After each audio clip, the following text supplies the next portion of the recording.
Bueno, bienvenidos a La Hora del Miedo, un podcast de cine de terror fantástico de culto. Soy Ezequiel Rivero y estoy con Mariano Morita y con Julio Otero. Y hoy vamos a hablar de dos películas. La primera es Muere, monstruo, muere, de Alejandro Fadel, película argentina que se estrenó hace una semana, un poquito más, que todavía está en cartel. Y también luego vamos a hablar del clásico de Cronenberg, La Mosca, o The Fly. Porque dijimos también vamos a hablar de esta película.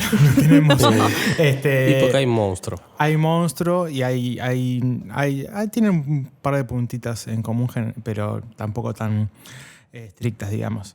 Pero bueno, como los segundos son sagrados en este mundo del podcast, vamos a arrancar muy rápidamente.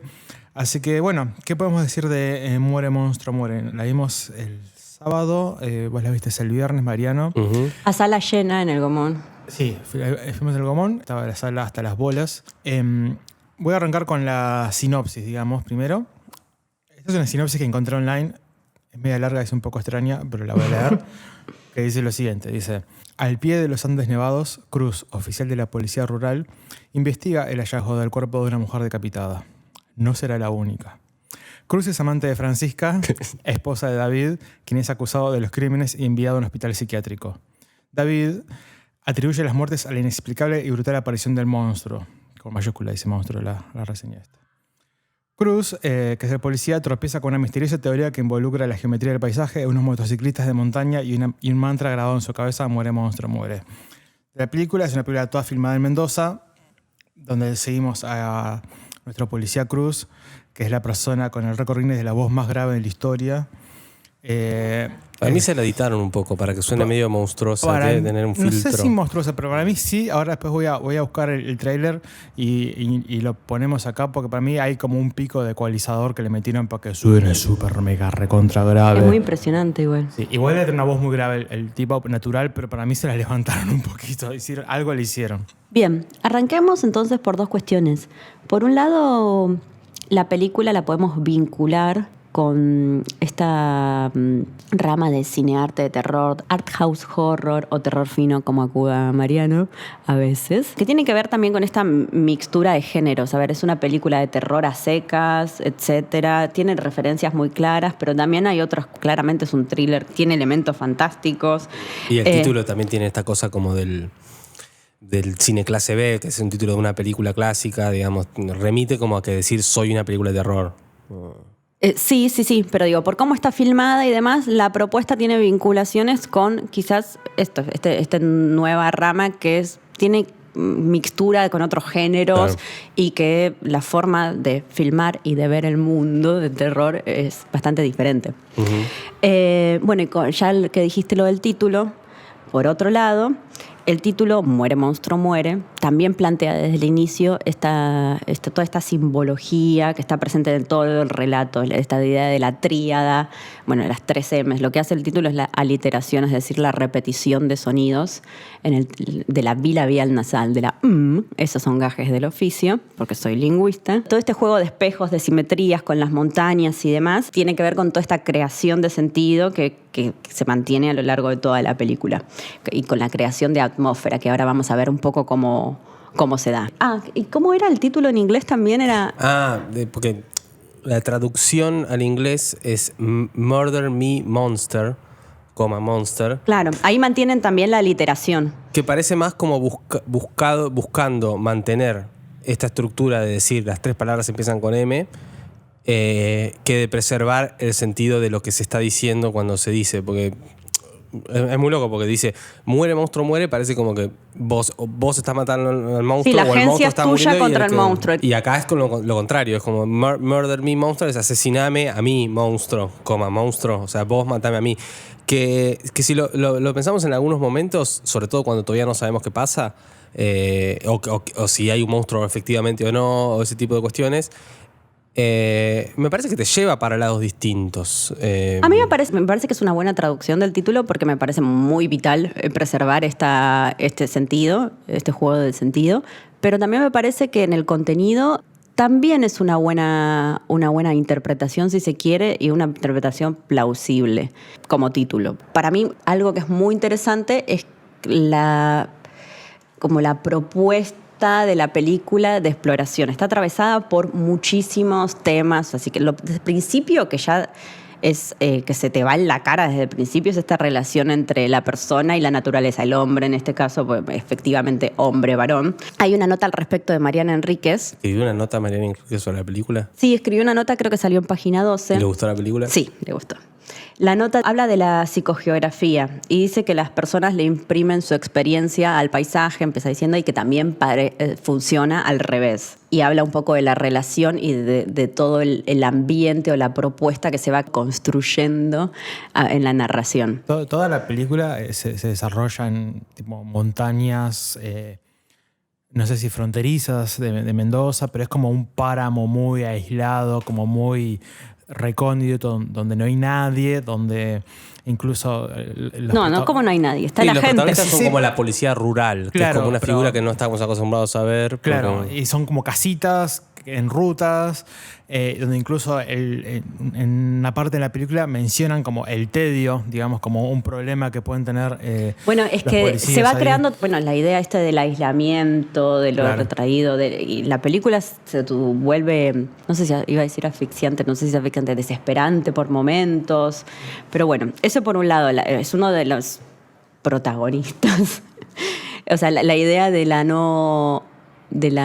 no división mucho entre la gente y el lugar. Claro. Entre los personajes y el lugar.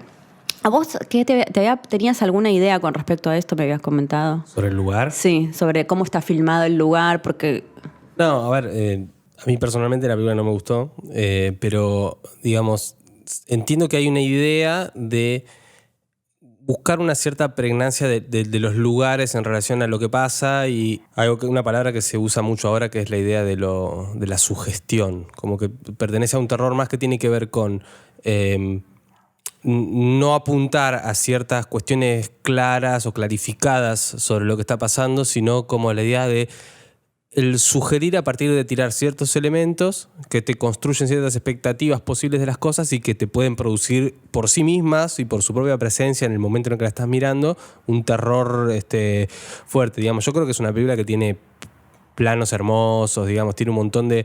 Ese plano creo que es el primero, cuando empieza, que se ve como desde muy lejos que llegan los autos hasta esta casa, y hay como una especie de tiroteo que no podemos definir quién le dispara a quién, pero que se parece mucho al principio de Historias Extraordinarias, por ejemplo. Digamos, esta idea de el juego de la puesta en escena, de decir cómo diseño lo que está pasando acá de una forma en la cual la perspectiva en donde pongo la cámara, por ejemplo, me va a dar como una idea... que va a acceder a la simple acción, sino que va a ser como esta idea de está esto pasando y está la montaña atrás y está como el espacio. Hay como una cosa con las montañas muy... que a mí me parece un poco demasiado, digamos, sobre todo cuando arranca con los picos duplicados, que son como los Twin Peaks, y tiene una música muy parecida a la de Badalamenti en Twin Peaks. Hay una cosa como con David Lynch medio ahí pendiente pasando. Pero sí... Lo veo más como una especie de relación casi estética con las cosas, como decir, te presento esto de esta manera. Existe una relación entre estos personajes y el paisaje, existe una relación entre ellos, por ahí, no sé, pero digamos, siento que los temas están más presentados que otra cosa, que están puestos como diciendo, está este tema y vos si querés por fuera pensalo de esta manera. Y eso yo lo veo un tanto como que te limita, como que no te deja ir un poco más. ¿No? Para mí es una cuestión media sencilla, y es que la palabra, que es una expresión en inglés y va a quedar medio de cipayo, pero es como... Cipayo. Pero la película es como una mood piece, es como lo que vos decís, intenta generar un estado de ánimo con las imágenes y por cómo te las va mostrando. Claro. ¿Entrás en ese viaje o no entrás? Al mismo tiempo que si vos vas a un show de música ambient que estás sentado en un colchón, puedes pasar la joya o te puedes morir del embole. ¿Entraste en ese rollo o no puedes entrar, me parece? Entiendo de dónde vienen, pero para mí hay algo como muy interesante bueno, parte de una base que ya por ejemplo, de las cuestiones evidentes que se tratan, tiene que ver con la violencia hacia las mujeres, la violencia de los hombres hacia las mujeres, los vínculos entre los hombres, desde la base de esta historia de mujeres muertas, o sea, mujeres decapitadas, mujeres sin cabeza, que es la forma de cosificación más grande y además muy de género, empiezan a aparecer mujeres muertas y tratar de investigar.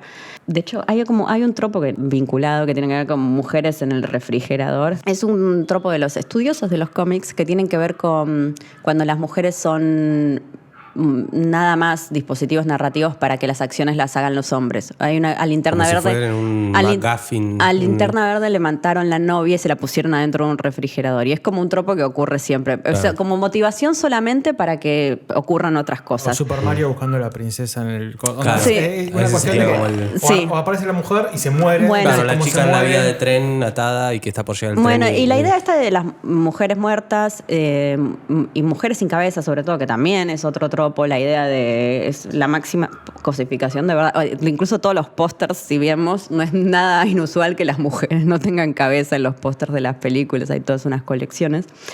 Tiene que ver con...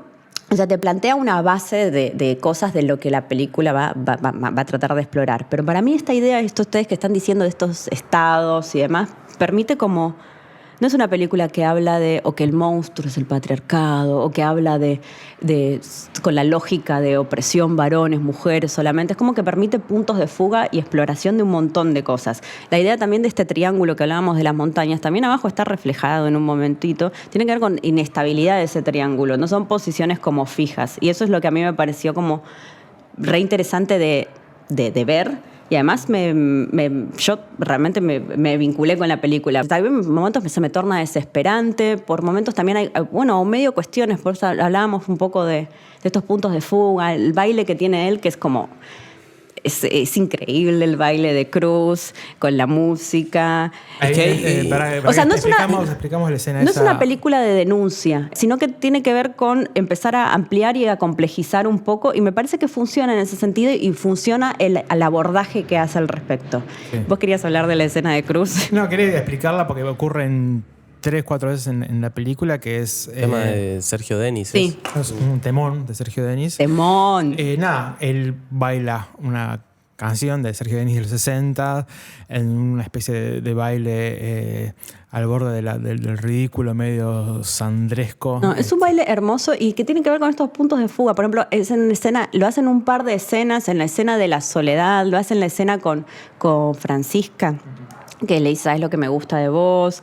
Creo que tiene que ver con estas cuestiones. Sobre lo del personaje, sobre lo de los temas que tenía la película, yo puedo coincidir en gran parte en todo lo que tiene que ver con que sí hay unas sugerencias a esos temas, uno puede agarrar y unir ciertos puntos que la película propone, que tienen que ver con por ejemplo, la idea de que las 3 mujeres que mueren son mujeres, que no hablamos del monstruo, pero digamos cuando el monstruo aparece, digamos, ahí tiene una cierta forma que así como se ven muchas películas de monstruos, siempre está asociado a una cierta genitalidad y cuestiones. Hay algo con los... Después hablaremos del monstruo Sí. con detalle porque... Bueno, pero tiene hay que ver para hablar. con lo de lo masculino. Digo, como que siento que el tema de lo masculino en relación a esto que está pasando es algo que la película presenta como posible idea y que permite que podamos decir un montón de cosas, pero siento que muchas de las cosas que podemos decir las tenemos que traer de afuera, digamos, para poder hacerlas jugar, si quisiéramos hacerlas jugar. Y siento que la película no se toma el trabajo de hacerla jugar en la película, digamos, como que no... y sobre todo porque hay una... hablabas de los triángulos, por ejemplo, y tenemos un triángulo amoroso clave en la película que tiene Entre que ver Cruz, con... Francisca y David, el esposo. Claro, antes de que ella muera. Y estuve mal en spoilear eso. No. Pero bueno, pero digo, a partir de eso podemos pensar una idea sobre lo masculino con el deseo y qué sé yo, y un montón de otras cosas. Pero la gran pregunta es después, ¿a dónde nos lleva la película en relación a ese tema? Y yo siento que lo que se encarga de hacer, y no creo que sea algo que es por error, lo que sea, sino que es deliberado, que es la instalación de los temas. Y una vez que los instala, como que no los hace jugar. Entonces de repente cuando vemos que cuando viene este tentáculo especial con forma de poronga que hace ciertas cosas. Y también tiene concha. Es como un escroto con concha adentro, algo muy raro. Pero bueno, hace jugar ciertas genitalidades, digamos, por decirlo de alguna forma. Y digo, bueno, están ahí. Digo, yo voy a poder decir cosas de eso. Voy a poder pensar que al estar el elemento, deliberadamente fue puesto por el director para aludir a cierta cuestión. Pero después, si lo pensamos en el suceder real de la película, yo siento que ahí se desdibuja. Como que no tiene... Por ejemplo, no lo hace jugar. Por ejemplo, hay toda una línea, por ahí no tiene que ver tanto con la masculinidad, pero sí hay una línea que tiene que ver con el personaje de Cruz, que es la de que siempre que el jefe le dice algo, le dice sí, mi capitán. Como que él sigue las órdenes del capitán todo el tiempo. Y hay un momento que es cuando ella le dice, voy a poner esta canción y vos vas a bailar, la canción de Sergio Denis, y lo vas a hacer porque yo te lo digo, le dice. Y como ella se lo dice, él lo hace. Y hay un momento donde también incluso se plantea la idea de yo toda la vida seguí órdenes.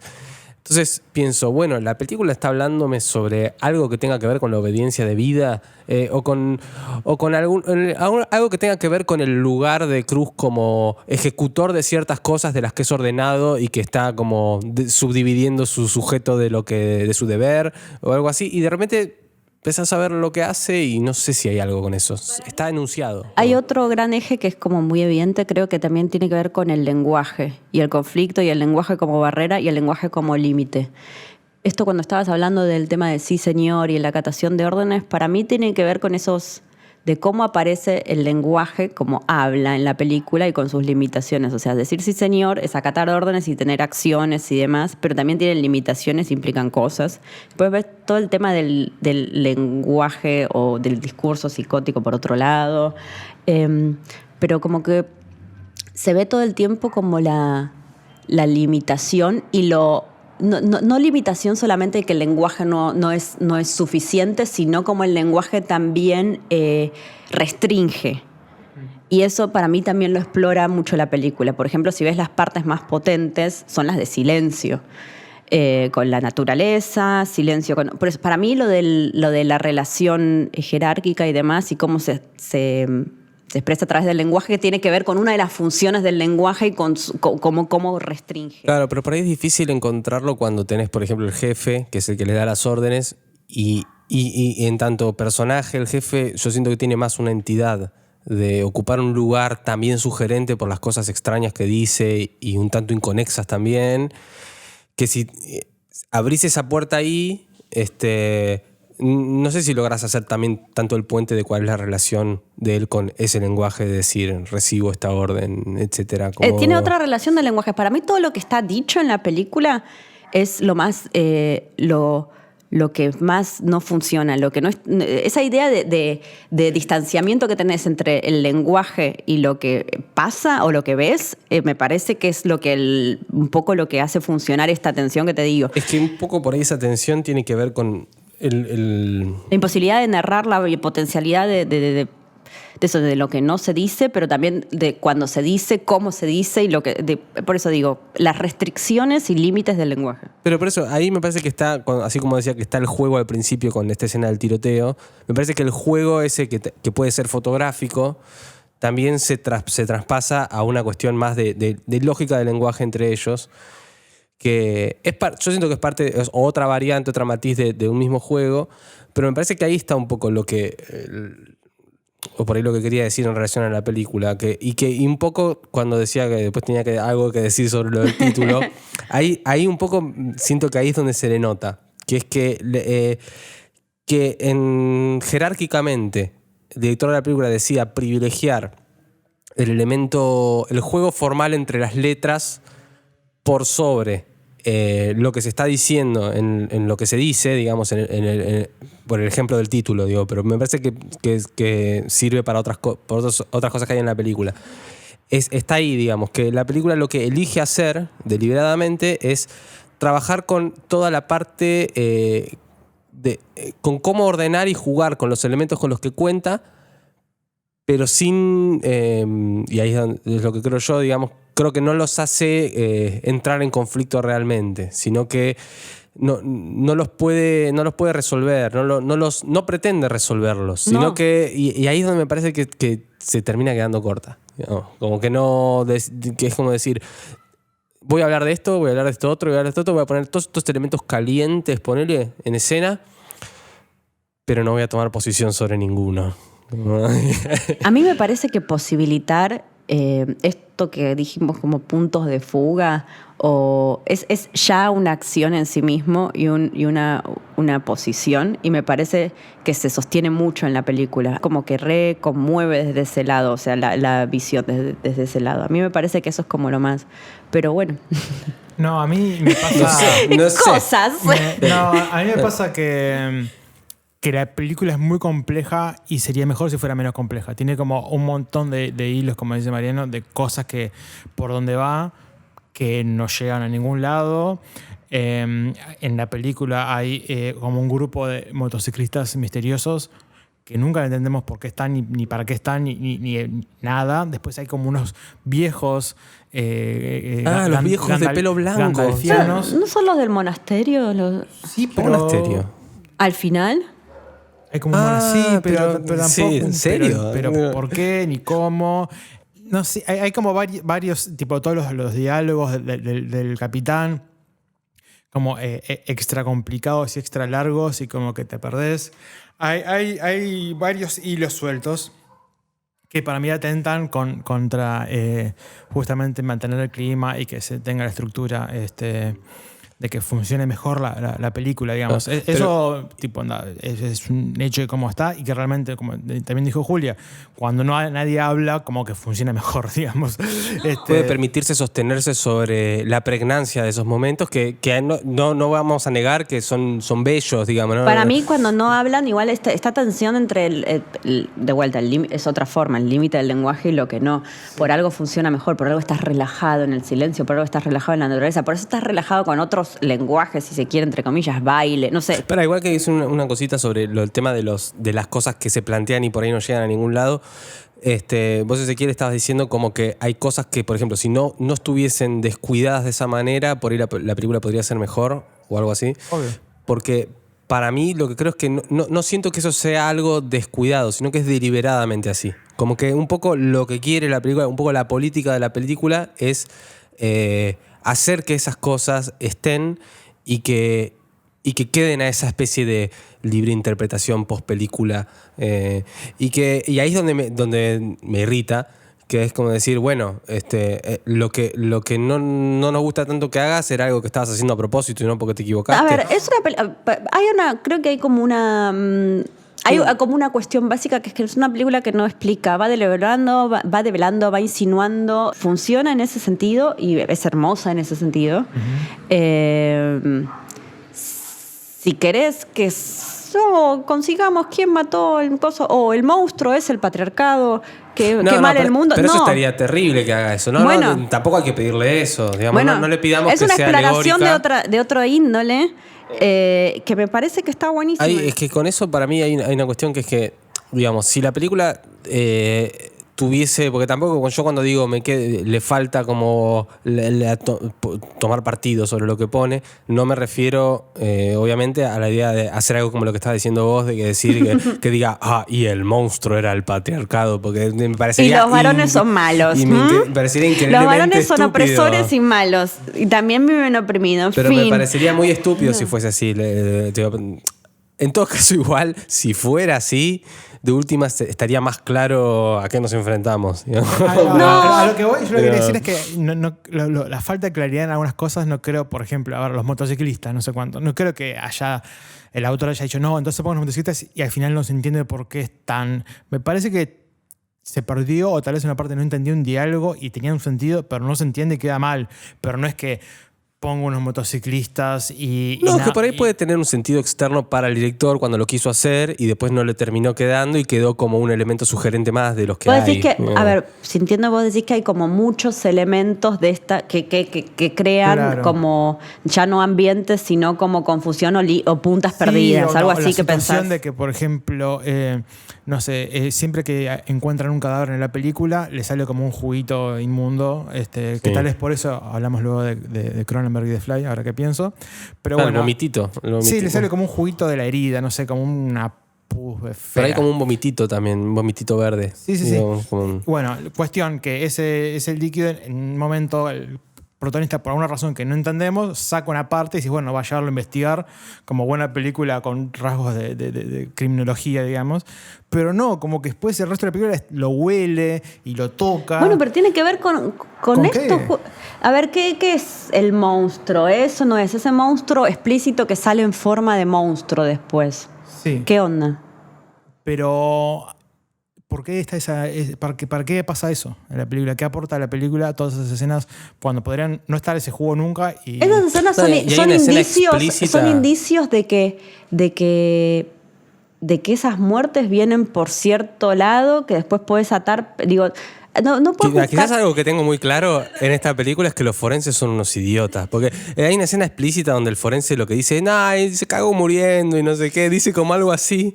Y es como que hay muchas cosas que quedarían más claras si los forenses investigaran. No, y bueno, no sé si la pero- película quiere decir pero- algo sobre eso. y claramente que sí. Pero la pregunta sería, ¿qué? Digo, como que al igual que hay una escena al principio donde el primer tipo que tiene el ojo blanco, todo raro, todo barbudo y asqueroso, y que te das cuenta que es chileno, pues le dicen, chileno, no sé qué. Yo no sé qué lugar ocupa cierto posible conflicto con los chilenos en la película. Como que hay un montón de cosas que Bueno, están no, muy explícitas pero eso, puestas. eso es chileno porque están en Mendoza, está al lado, está Chile, boludo. Sí, no, ya sé, No pero... tiene sentido. Bueno, lo confundió y le busca pero sentido lo a pon- todo. Pero no, pero lo estás poniendo que lo putean por chileno al tipo.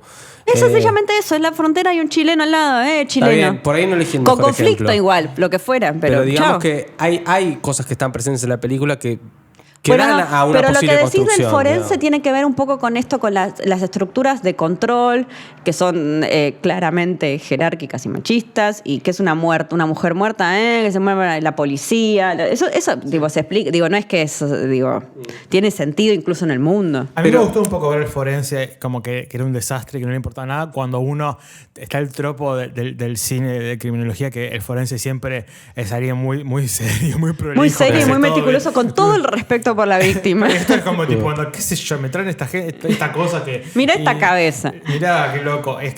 La cabeza es la cabeza de la Pero mi productora. forense favorito... Es la amiga de Sassy, sí. Mi forense favorito está creo que es en Aullidos de Joe Dante, que es un forense que mientras está haciendo como la autopsia y le saca el cerebro a un tipo, lo apoya al lado en una mesa y ves que en la mesa también había tipo un Big Mac con una coca, como que estaba comiendo eso mientras lo hacía. Nada. Y después está la autopsia de Jane Doe, pero no importa. ¿Y qué onda el monstruo?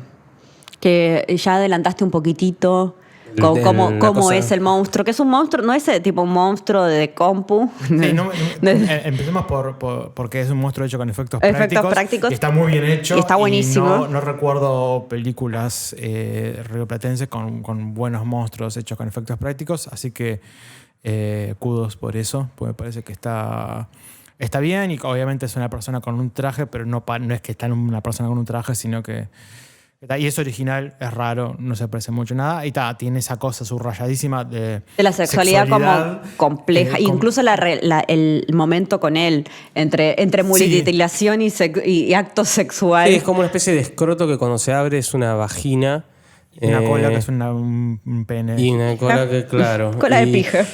Que ahí creo que un poco dije antes sobre el tema de las cosas genital. Hay como una especie de idea medio instalada de ciertos monstruos clásicos ya conocidos que están claramente inspirados en genitales. Giger, digamos. tipo con toda la obra de él. Alien tiene sí, mucho sí, de sí. eso. El monstruo de The Host tiene boca de concha. El Depredador tiene boca de concha. Pero Depredador me parece que por ahí es un ejemplo que está bueno traer porque Depredador, que es una película, la primera, la de Schwarzenegger, que tiene mucha cuestión sobre como tema la masculinidad y las relaciones entre los hombres forzudos que se dan la mano y se les hinchan los músculos cuando se dan la mano y todo ese tipo de cosas.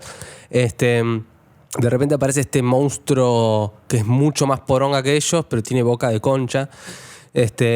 Hay como ciertas relaciones con esas cosas. Y bueno, existe esta idea de que hay monstruos que tienen forma de genitales. Y es por la parte como terrorífica del sexo en general, como tipo onda que está Sí. como siempre asociada, como o el órgano que se hincha y queda rojo. Siempre hay una cosa grotesca como asociada, digamos. Claro, pero en los mejores casos eso siempre tiene algún tipo de relación con la película en cuestión. Acá yo siento que el monstruo que tiene un aspecto muy asociado tiene como una especie de papada de escroto con concha en la cara, como una cosa así muy porno y muy explícita, porque aparte le ves como la forma de la cabeza de la pija. Estamos siendo muy explícitos, pero bueno.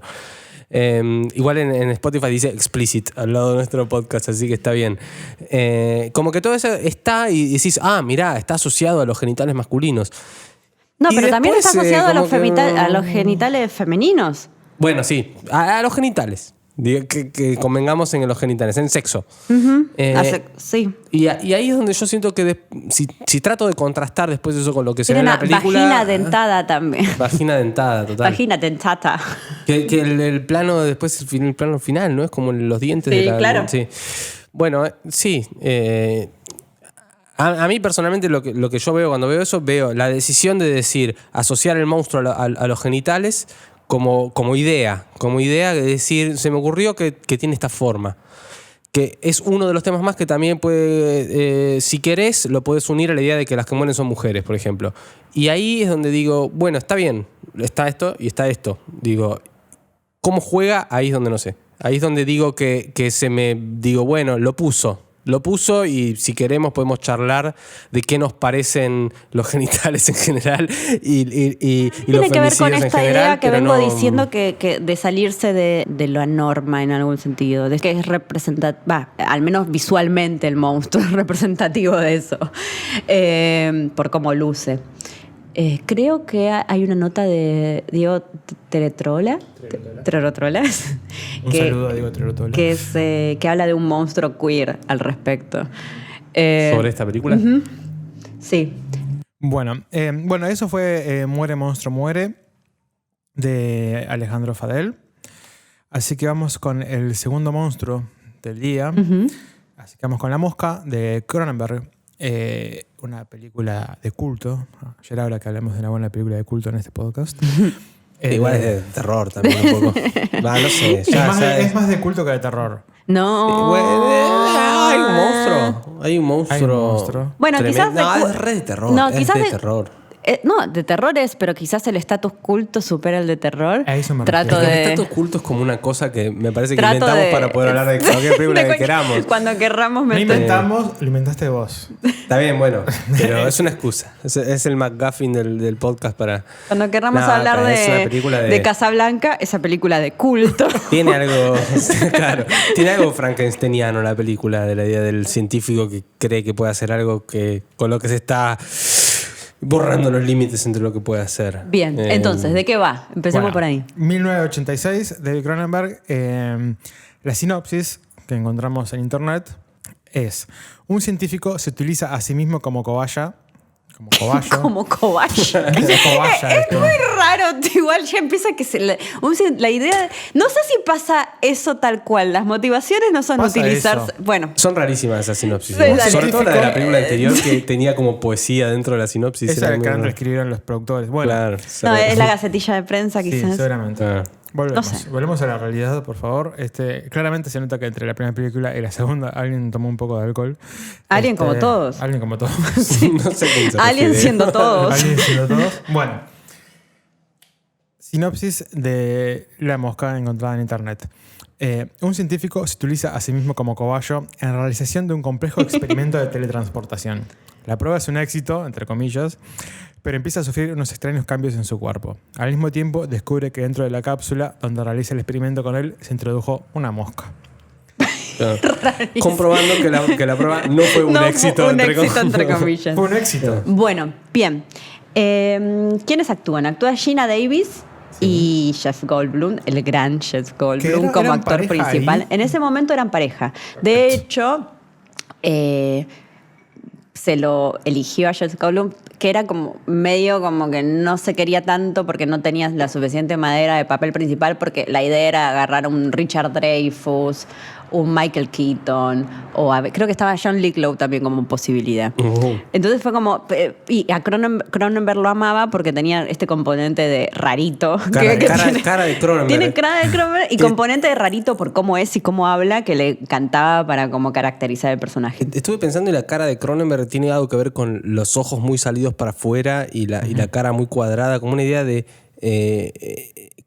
sobre todo los ojos, como que se te salgan los ojos para afuera. A Jeremy Irons no se le salen para afuera. Bueno, no sé. Pero es muy duro. La idea Es de durito, que si sí. quieren hacerte explotar la cabeza va a quedar muy bien.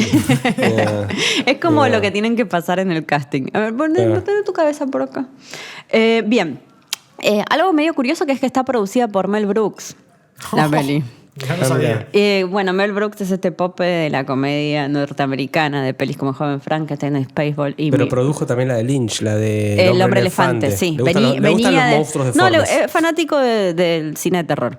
Venía de producir antes El hombre elefante. ¿Qué es lo que pasó? Le dio como vía libre a Cronenberg. Cronenberg venía de toda una historietita que estaba preparando Total Recall. Cronenberg iba a dirigir Total Recall. Wow. Y venía produciendo... Que se le salen los ojos para afuera a Schwarzenegger, así que hay una teoría posible con los ojos que se salen para afuera. Continúa. Y tuvo como unas visiones disímiles, digamos, con el productor que es Dino De Laurentiis. ¿Es Dino De Laurentiis? Creo que sí. El de Total Recall. Del de Total Recall, que él quería hacer con Total Recall, los cazadores del arca perdida van a Marte. Y Cronenberg tenía en su cerebro, Algo parece, horrible. una historia sobre la memoria, la identidad, la locura, etc. Y parece que se dieron cuenta muy tarde, como no sé si un año después, estoy inventando, de la producción, y finalmente abandonó el proyecto. Pero a todo esto en el medio venían insistiendo Mel Brooks y otro productor para que agarre el guión de La Mosca. Cuando se cayó el proyecto de Total Recall, que finalmente la hizo Paul Verhoeven. Verhoeven. Holandés. Leyó el guión, le gustó lo que él cuenta en el libro este de Cronenberg, por Cronenberg. Es como que le gustó mucho la idea del acercamiento hacia lo corporal que tiene la película, que eso estaba en el guión. Pero le parecía una basofia, las relaciones entre los personajes y todo eso. De hecho, que es muy gracioso, lee el guión y dice, la película empieza en la página 19, saltemos ahí. Y si ven, la historia como que es medio como y media res. Sí, empieza como con una que conversación empezada. Es un incluso. comienzo Sí. abrupto. Me pareció buenísimo eso. Sí, Cuando lo vi, sí. me pareció fue tipo, listo, no me rompan las bolas. Me pareció bárbaro. Sí. Hasta se nota como casi como que está puesto para que se sienta así. Exactamente, como... sí. Parece que había como toda una especie como más de escenificación de los personajes y presentarse, pero no, le empezaron ahí. La película está basada en una historia corta y una película anterior, una versión cinematográfica anterior, que creo que es del 58, no sé si trabaja Vincent Price, me parece. Es muy bien ahí que ya la vi. no sé porque la película no la vi. Bien. Me imagino que debe ser nadie muy la vio, ¿no? distinta. Yo la vi hace mucho tiempo. Sí, yo vi unas imágenes ahora en YouTube y era como una película de los 50 con una persona con una máscara de mosca, básicamente. Pero creo que igual es bastante parecida. La historia básica. La historia base es un... Sí. Es que también uno se puede imaginar que la historia base debe ser bastante similar por una cuestión de que, esto que decía antes, de la idea de la historia frankensteiniana, como la Y idea del científico, de Mad Scientist también. Claro, que incluso, bueno, ahora no tiene mucho que ver, pero cuando mencionabas lo de que a Cronenberg le dieron mucha libertad, hay casi una línea en la película donde parece que estuviese hablando sobre eso, que es cuando él habla de que me dejan hacer lo que quiero porque no salgo tan caro. Me parece buenísima esa parte. Y dice como que la forma en la cual me las arreglo para estar yo solo en este laboratorio, y es muy verosímil como te lo explican, de diciendo, sí, me mando a hacer el láser de no sé qué a tal lado y no les digo para qué es, les pido tal cosa a otros, no les digo para qué es, y yo acá puedo hacer todo lo que quiero. Yo pongo en escena, digamos, todas las cosas que mando a hacer. Es como si de alguna manera estuviese asociando la idea del director de cine de poner las cosas en escena a la del científico que está poniendo en conflicto todos estos elementos que vienen de afuera para poder él hacer y estar encerrado y que nadie sepa la monstruosidad que está haciendo. Y la frase, quizás no casual, de tener miedo, tener mucho miedo, en realidad es de Mel Brooks, siendo el productor frente a esta situación. Ya lo notaba medio como puesta esa frase, como be very afraid. Sí, porque pero- después fue la tagline de la película, creo. Es la de la sí. película, sí, sí, Ah, sí. mira. Y esa cosa como de la historia frankensteiniana parece que es un poco lo que gobierna toda la película, porque ves la idea del científico que, sobre todo cuando el experimento le funciona, entre comillas, con éxito, como decíamos, hay este sentimiento de creerse más grande que la vida, donde cree que superó una barrera que podemos pensar desde afuera es peligrosa de pasar, digamos, la idea de pasar al estatus donde sos una especie de superhombre. Además de de este género del científico, la idea de superación, también hay como una línea muy importante en la peli que es como este tema del drama y del romance que tiene, que incluso para que veamos que las cosas no salen de un repollo, en su momento decían, no es de terror, es mucho drama, o es mucho terror, para la gente que le gusta el drama es mucho terror y para la gente que le gusta el terror es mucho drama.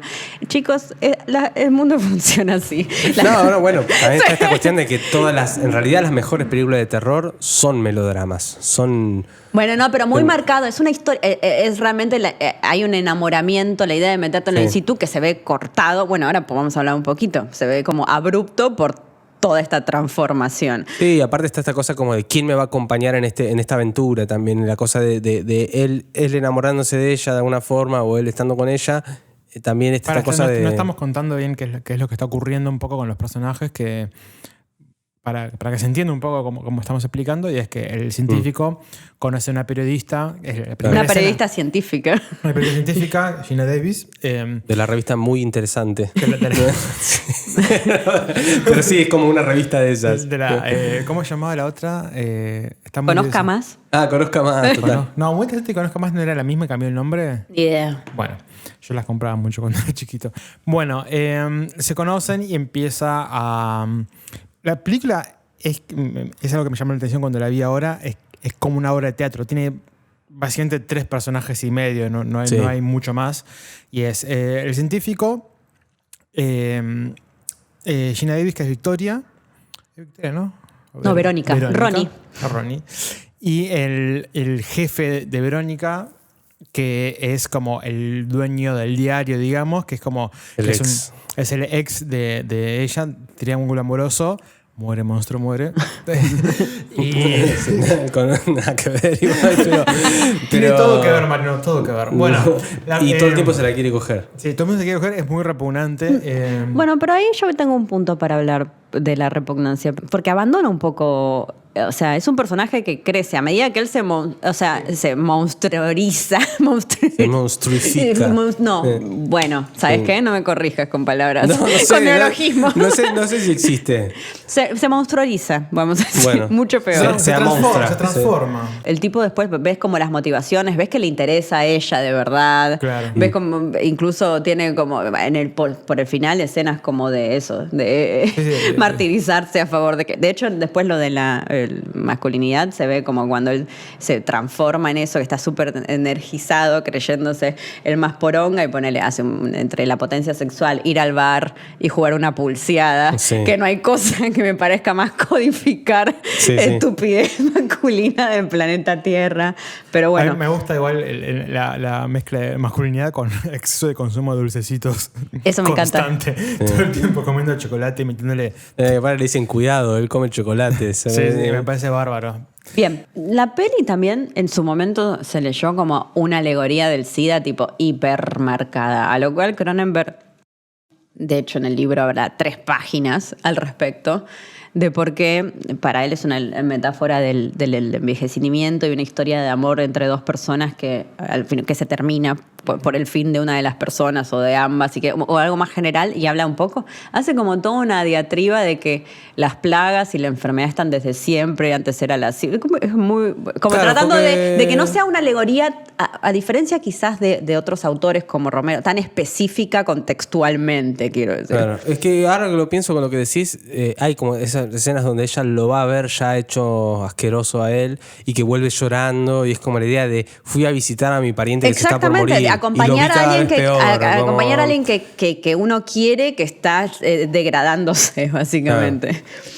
Igual era la época en claramente tipo donde el SIDA estaba a flor de piel para todo el Sí, mundo. Estaba de moda. claramente. Era inevitable. Cronenberg yo considero que es una persona que nada, es muy autor, digamos, y tiene como sus obsesiones y sus tópicos que siempre considera y nada, le interesa eso y listo. Todo lo Sí. que la película es mega Bueno, por recontra- eso su idea de despegarse tanto de esa interpretación en particular. Claro, Pero sí, obviamente, claramente claro. sí es una Claro, interpretación. yo lo que más veo de él ahí está mucho con la cosa de el terror adentro del cuerpo de uno, que es algo que se repite en casi la gran mayoría, por lo menos de las películas de los 80 de él, que es esta idea de lo que está pasando no es una amenaza que viene de afuera, ni es una cuestión moral que viene de adentro, sino que es una cosa física que está dentro mío y que es difícil de entender y que te está pasando a vos. Y de hecho la película tiene la mayoría de las escenas de él ya vuelto medio monstruo, tienen que ver con me miro al espejo y encuentro que tengo otra cosa nueva, que se me cae la oreja, que descubro que tengo que vomitar cosas con ácido para poder comerlas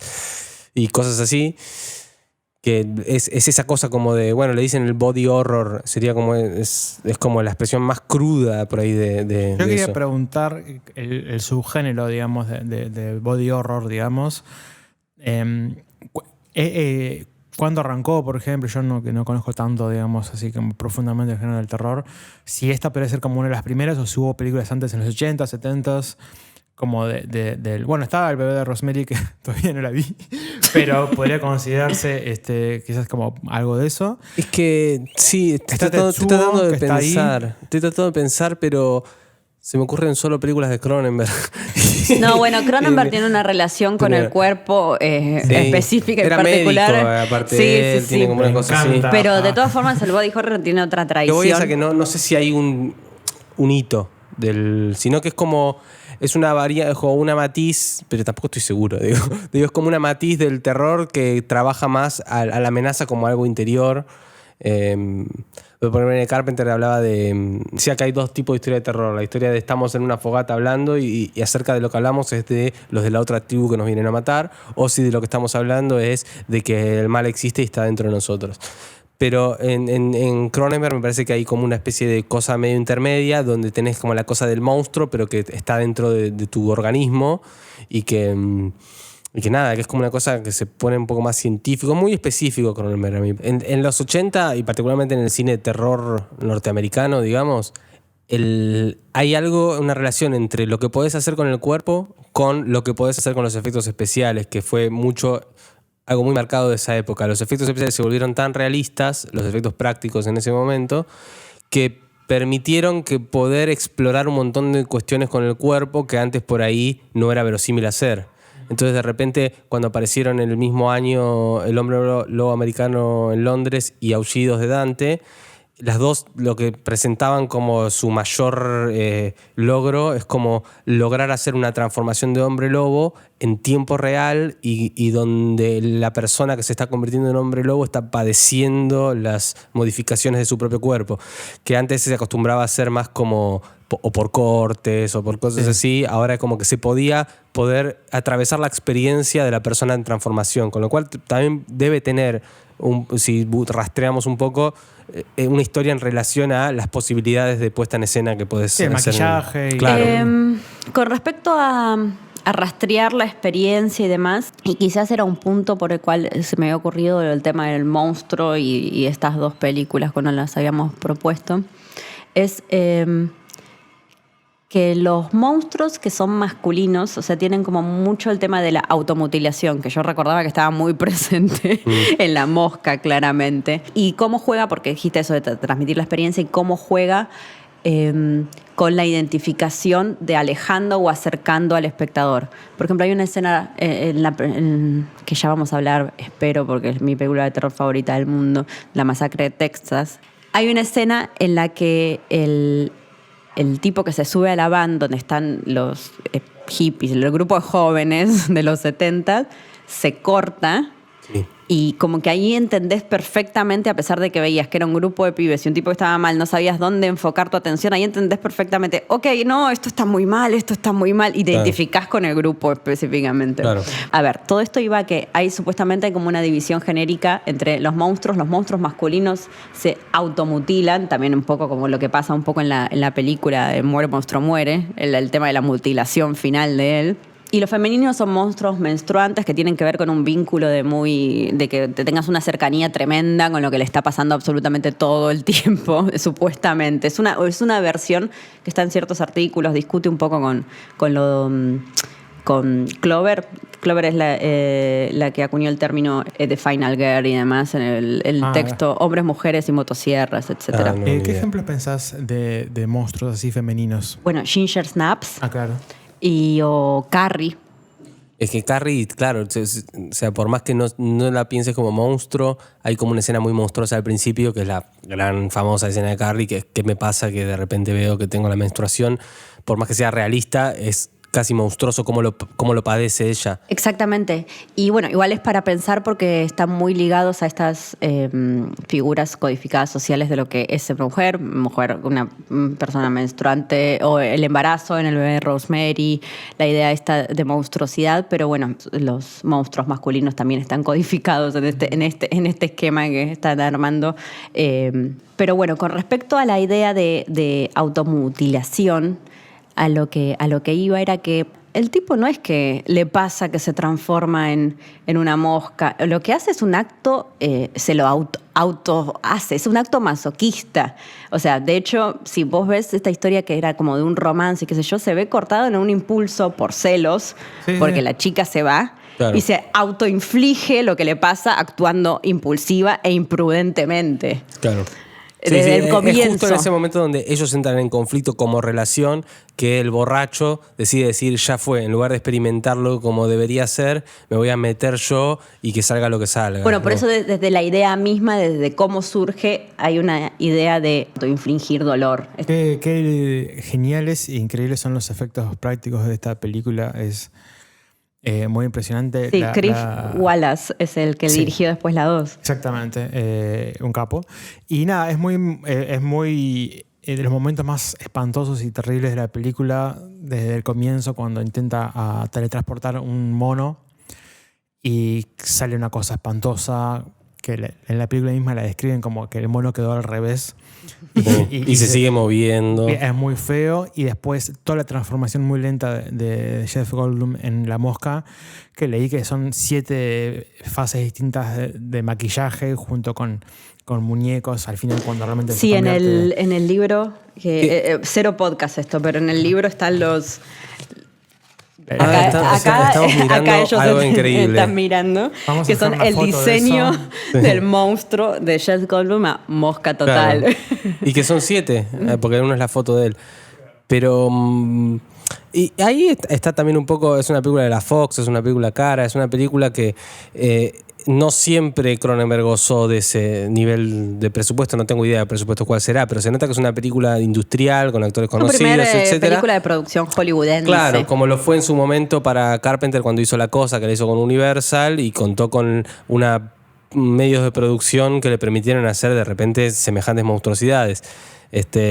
Y incluso pensándolo en la carrera de Cronenberg en general, digo, yo tengo muchos reparos para lo último de Cronenberg, me parece como medio snob lo último, medio muy Festival de Cannes, pero digamos, hay como una época previa a todo eso donde estaba esa cosa genuina por la cosa monstruosa y terrorífica, súper cruda. Ahora me acuerdo de una entrevista muy buena que probablemente la linkeemos para el que quiere ver, si sigue estando en YouTube, espero que sí, que es Mick Garris entrevistando a Cronenberg, Carpenter y John Landis, creo que no sé si a fines del 81 o a principios del 82 o por ahí. Están los tres juntos en una especie de set televisivo donde Mick Garris, que es muy buena persona, los entrevista a los tres como militando el terror since no sé cuándo. Que es muy interesante porque es en un momento en donde Carpenter había filmado La Cosa pero no la había estrenado y Cronenberg estaba con la idea de Videodrome. Entonces es muy loco verlos contándole a él cuál es su próxima película. O sea, él lo entrevista por las cosas que ya hicieron Y de repente Carpenter cuenta, no, bueno, yo hice esta película, bueno, tiene mucho que ver con la mosca, con toda la cosa corporal, ¿no? Esta película donde el monstruo no es una entidad específica, sino que es una idea que va tomando forma en distintas cosas que va cooptando, y está tratando de explicar la película.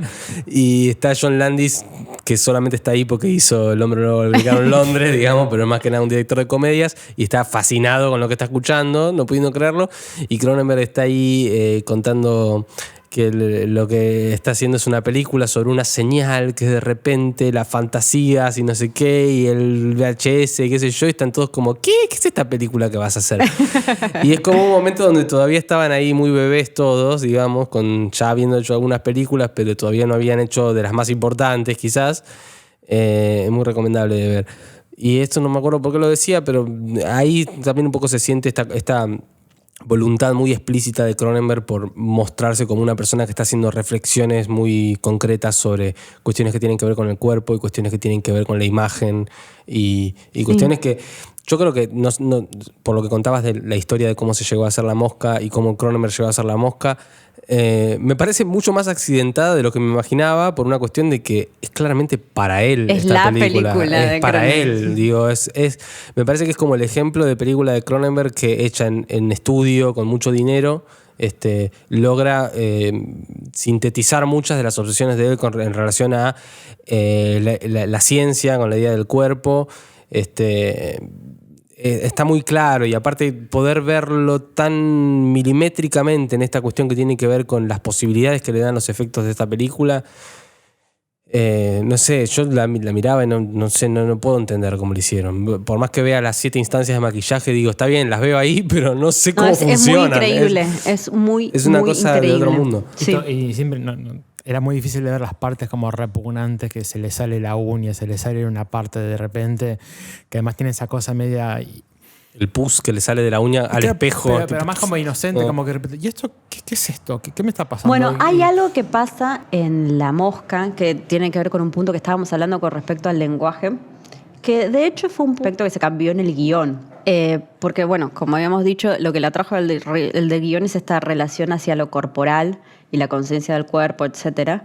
Pero el personaje en el guión original perdía el habla en la mitad. Y si uno sigue la película, y después explícitamente Cronenberg lo cuenta, que era muy importante el lenguaje como mediatización de lo monstruoso y la capacidad de racionalización que tiene este personaje, que es Brandel.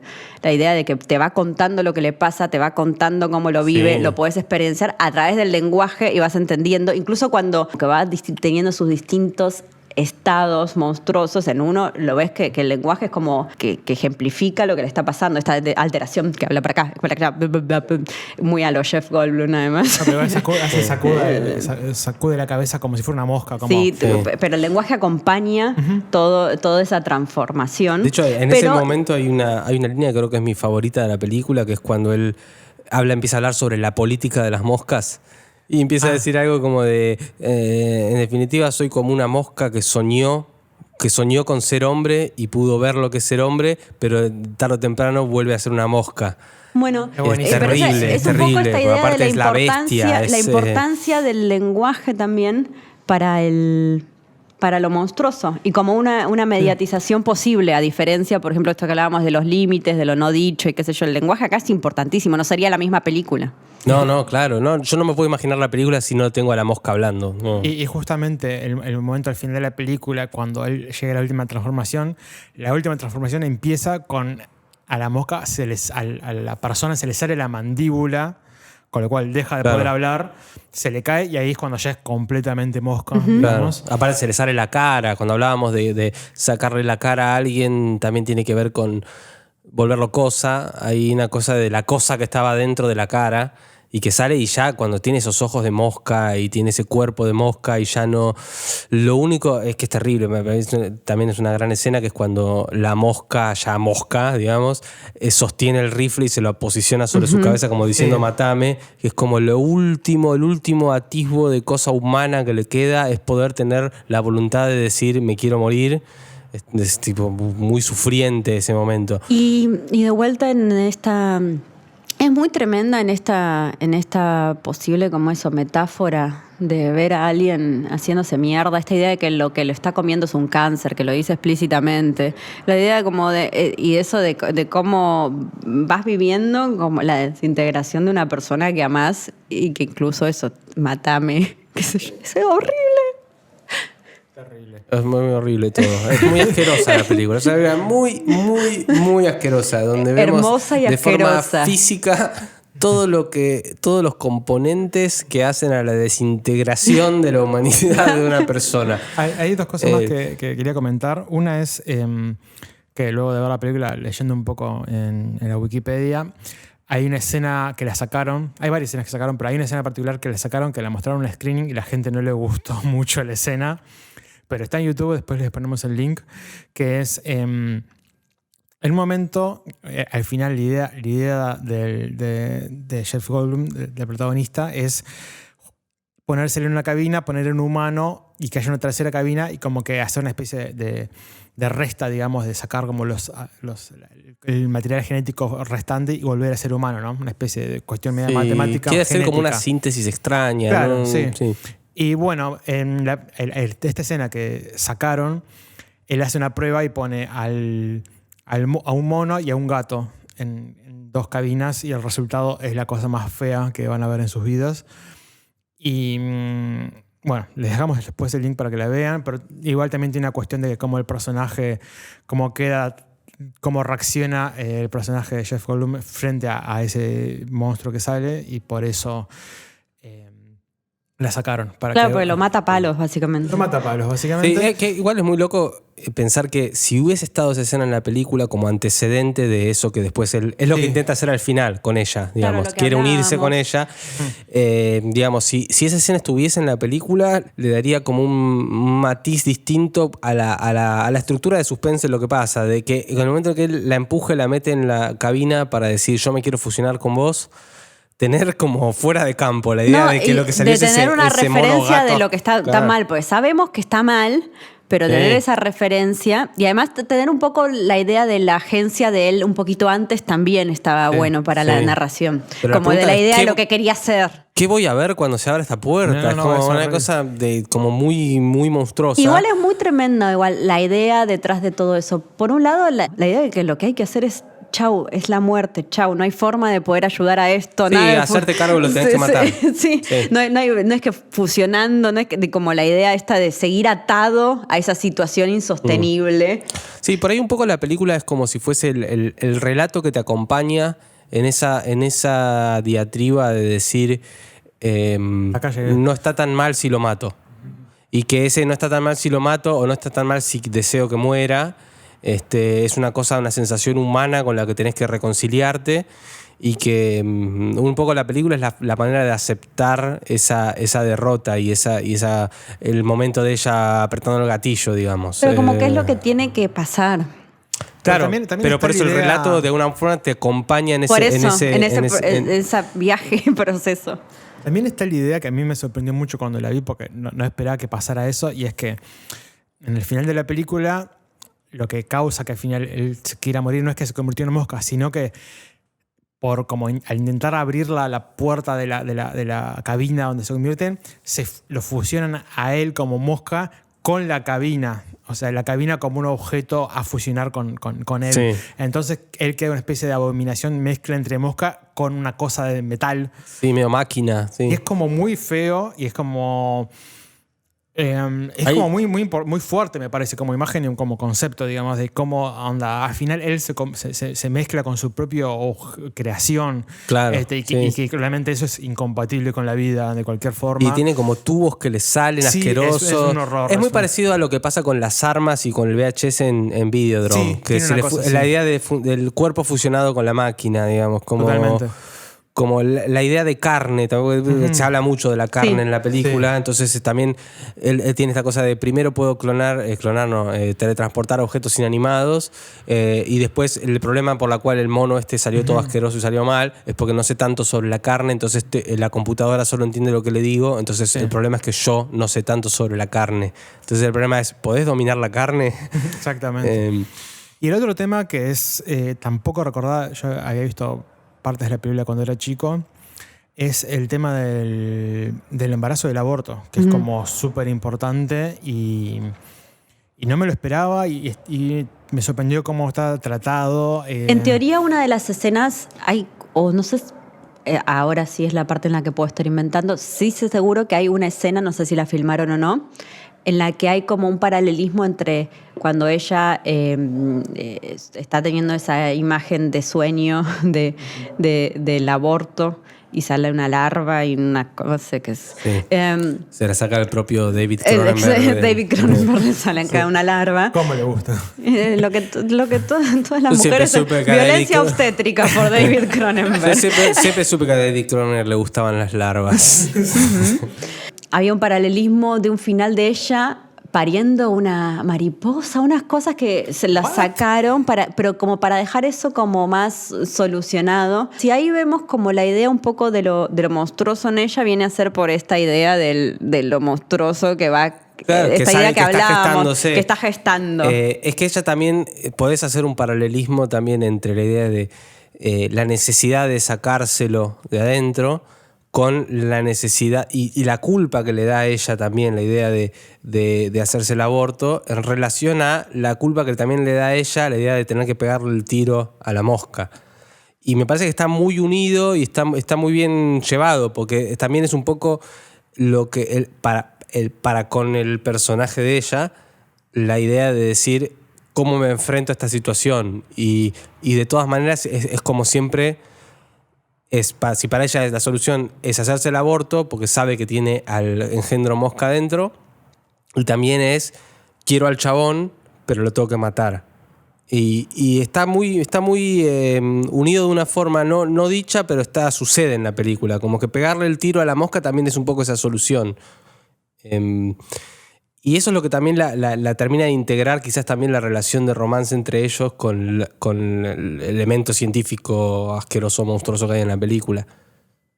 Y es muy, ahora que pienso, la película termina exactamente... La última escena es ella pegándole el tiro y matándolo y aparecen los créditos. Claro. Es como, la película es medio como si fuera la Odisea, digamos, o la Ilíada, es como tipo, arranca cuando se conocen y termina cuando uno mata al otro. Sí. No hay nada más, no hay nada Estaba menos. por decir algo parecido con lo del principio, que es como que es termina como empezó, Sí, en el medio de lo que estaba pasando. Es la idea de historia que empieza abruptamente este recorte y por eso también es un drama romántico, muchachis. Bueno, gracias por escucharnos. No se olviden de ponernos rating en la aplicación que estén usando para podcast, si usan una aplicación. Seguirnos en todas las cosas. Seguirnos en Twitter como Hora del Miedo Podcast. Y si quieren ver alguna de las cosas que mencionamos en la página lahoradelmiedo.com, van a encontrar la escena eliminada y algunas de las otras cosas que estuvimos mencionando. Exactamente. Así que bueno, nos vemos dentro de 2 semanas. Esto fue La Hora del Miedo. Somos Ezequiel Rivero, Julio Otero y Mariana Morita. Y nos vemos. Adiós. Chao.